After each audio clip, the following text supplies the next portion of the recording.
তো হ্যালো বন্ধুরা, আমি অর্জুন চলে এসেছি আরেকটা নতুন ভিডিও নিয়ে। তো চলো শুরু করা যাক আজকে সেই নতুন ভিডিও। আমি তোমাদেরকে দেখাবো আমার কিছু গাঁদা গাছ এবং তার সঙ্গে থাকছে কিছু পেয়ারা গাছ এবং জিনিয়া।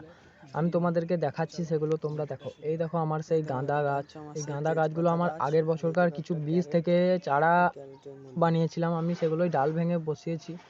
এইটা একটা ক্যারেটে লাগানো আছে, তার সঙ্গে একটা তেজপাতা গাছও আছে। এখানে তোমাদেরকে ভালো করে দেখিয়ে দিই, দেখো তোমরা এখানে কতগুলি গাঁদা ফুল গাছ আছে। যখন এগুলোই সব ভরে ফুল আসবে তখন দেখতে কতটা সুন্দর লাগবে।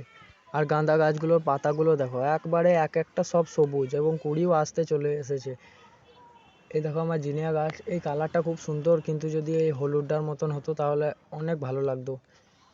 এটা লাল হবে, এটাও লাল। আর এই দেখো এটার মতন যদি এইগুলো হতো তাহলে খুব ভালো লাগতো। আর দেখো আজকের সেই ভিডিও, এই পেয়ারা গাছ, আমার ঠিক ছাদ বাগানের পাশে একটা পেয়ারা গাছ আছে। এই পেয়ারা গাছটায় অনেকগুলি পেয়ারা ধরেছে, তোমাদেরকে ঠিক দেখিয়ে দিই আমি। এই দেখো একটা, এই দেখো অনেক কুলি আছে।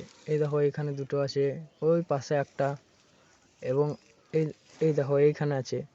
এবং এই গাছটায় অনেকগুলি ছোট ছোট পেয়ারা আছে। এগুলো